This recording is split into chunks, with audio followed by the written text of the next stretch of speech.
кара кочкорду эс алып калдым, анан кийин саламдашуу ончо жогорак экен, анан токто өзүм баштайын деп аябай ал жагына да салам айтам, буягына.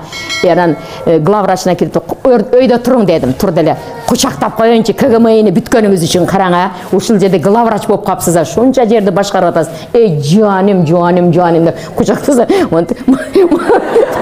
туруп калды. Кийин анан алтыным кирейинби десем эле, ой кириң деди. Эй жаным бир кучактап коеюнчу дедим да, онусуну кучактайм, мунусуну кучактайм.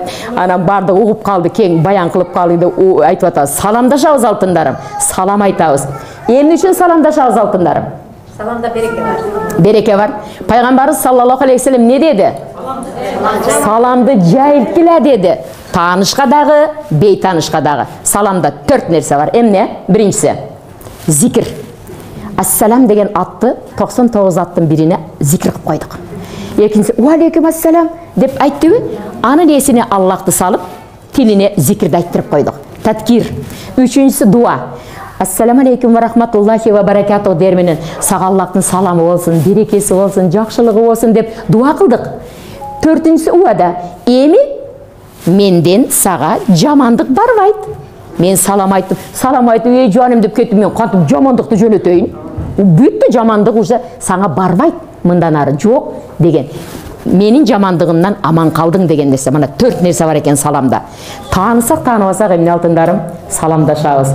Чырайлуу болуп саламдашабыз, ийилип саламдашабыз. Апа жаным отурасызбы? Апа жаным жакшы эле отурасызбы деп коем. Бир кем 90 апам бар, элхамдулилlah, Куран окуйт. Мана Рабиялар канча талабаларын барып көрүп келишти.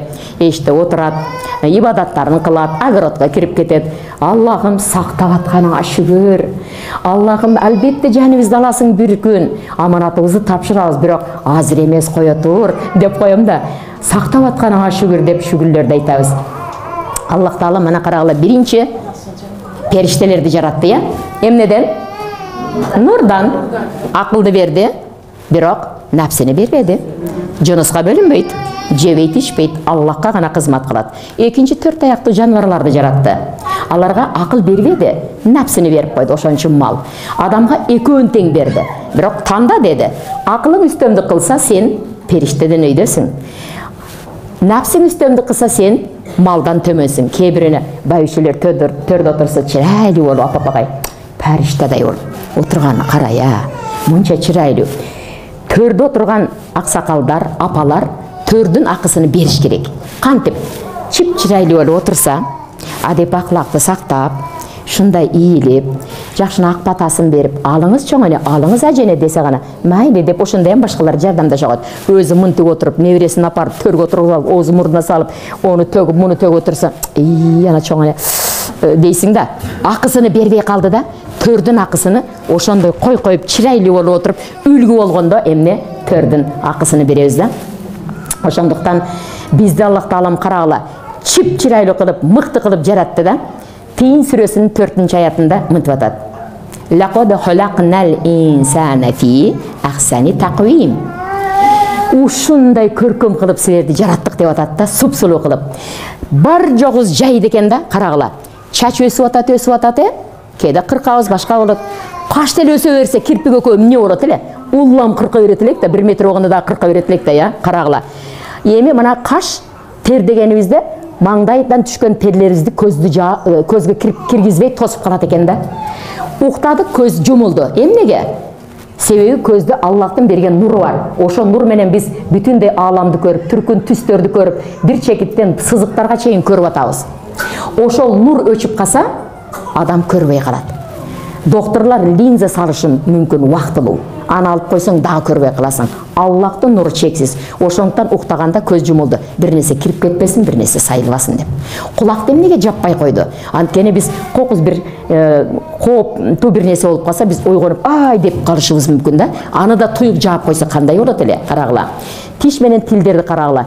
Араб тилинде тамгалардын чыгышын, ой кандай тамактан чыгарып атабыз. Тилдин учуну 2 тиш тиштеп атат. Таң 4 тиштин түбүн алып бардык, таңдайга кайырдык, астыңкы тиштин астына алып келдик, мурун менен чыгарып атабыз. Моолар башкачараак жайгашканда бир тамгада чыкпай калмак экен, сүйлөй албай калмак экенбиз да. Караңыздар, кандай керемет. Терибизди карагыла.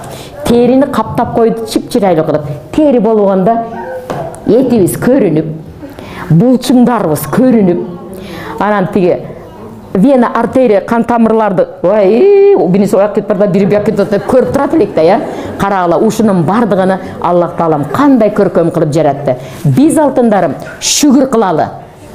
Эй Раббим, кулактын бири башка жака барганда, тиги бет каптын бири учуну каяка апарат элек, башка жака апарып такат элек да, карагыла. Ошондуктан Аллахым ушундай керемет кылып жаратыптыр да, ушуга биз эмне шүгүр кылалы, дайыма шүгүр кылып, Аллахка эсепсиз мактоолу ойгонгондо эле, мурда мен ойгонуп эле туруп ишти кыла берет элем азыр.